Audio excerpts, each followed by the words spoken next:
Let's be crystal clear here. ICE is entirely out of control, and they are that way by design.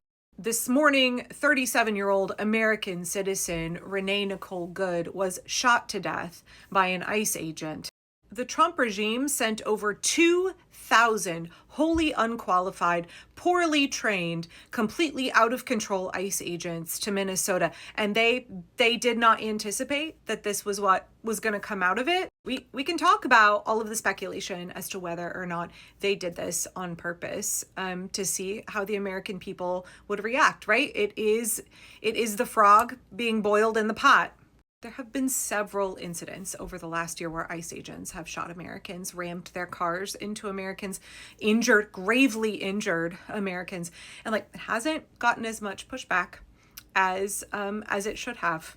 Right, remember how I said that authoritarians advance their agenda by claiming power that they don't have. You're here, they come and they push you off the line, they try and grab some power, and then they see how you will react. Right, if they come and they knock you off the line and they grab this power and you don't push back, they're going to pocket that power. And now the new normal has been moved this way, right? You have fewer rights, they have more powers. Then they do it again. They knock you off the line, they try and grab some power. They wait to see how you respond. If you do not push back and re-establish the line, they have now pocketed more power and you have fewer rights.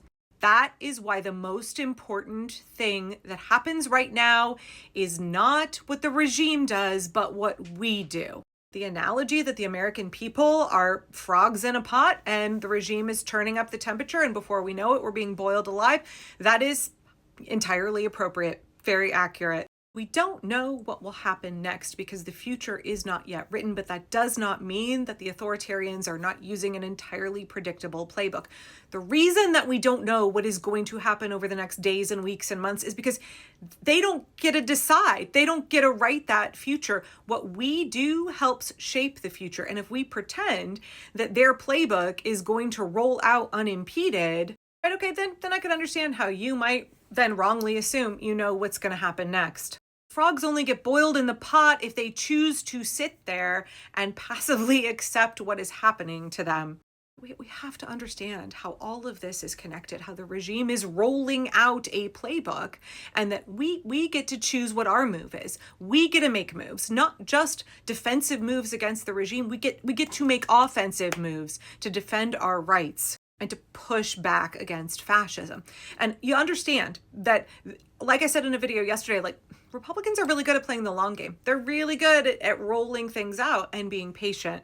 As long as we're looking at connections and the way that Republicans are rolling out their fascist plan in this country, please understand, Minnesota Republicans are responsible for what happened today. Right, so 23-year-old Mormon rage bait propagandist, social media influencer Nick Shirley put out his video on the Minnesota daycare scandal that was just riddled with errors. It's not errors, fabrications, misinformation. I've covered that extensively. But the right wing in this country ran with it because racism, because they're real excited to hate on Somali immigrants. And at the time, a number of us were like, oh yeah, this is going to be used by ICE. Absolutely. Right, it's straight up propaganda to be used by Stephen Miller, originating from Stephen Miller, to advance his justification for committing further ethnic cleansing in this country. Stephen Miller said he wants 3 million people a year expelled out of this country. He wants an all-white America. Stephen Miller's family is Jewish. He has relatives who are Holocaust survivors, and now he is pushing for an ethnic cleansing and a Holocaust in the United States. He is pushing straight up Yahtzee propaganda, and we could talk about how much that's a cope. But anyway, okay, so we don't have any information that Stephen Miller communicated directly with Nick Shirley, but we do know who did communicate directly with Nick Shirley and hand him the information for this video that he put out. It's the Minnesota Republicans. So Minnesota House Speaker Lisa Dameth, who is a Republican, admitted that her caucus steered Nick Shirley to the daycare story. She did this because she's running for governor. Her goal was to get Tim Walz to not run again or to ruin his campaign. And she succeeded because he stepped down.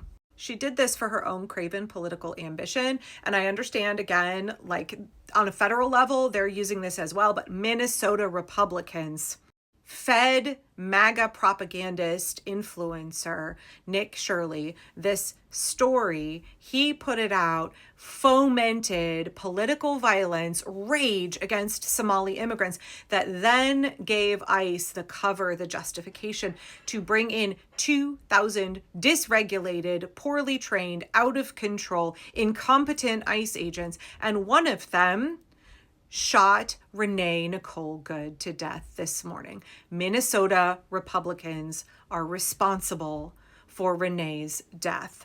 Whether they can legally be held responsible or not, that's a whole other story. But this happened because Lisa Damuth and other Minnesota Republicans thought that they were going to use this as a political pivot, as a political power grab, right? They thought that this was going to advance their careers and their agenda in Minnesota. I can't look at what happened today and not see how that's going to land squarely on the shoulders of Minnesota Republicans. Maybe y'all in Minnesota can tell me what you think about that.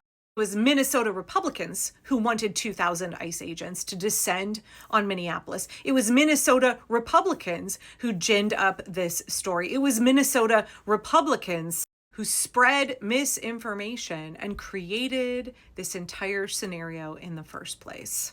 Let me conclude here by saying this is why I talk about hyperlocal resistance a lot, how we have the ability to do the most good right in our own cities, in our own states. Because yeah, the federal government is trying to do terrible things, but it is because of craven politicians, corrupt politicians, local and state level Republicans who are willing to do the bidding of the regime. And not only that, they see the things the regime wants to do and they're like, how can I exploit that for my own political and financial gain? That's why they're successful in communities all over this country when we, the people, don't want them there. It is politicians on a state and local level who are willing to be collaborators with fascism. And so where do we have the most influence for change? Where can we do the most good to resist?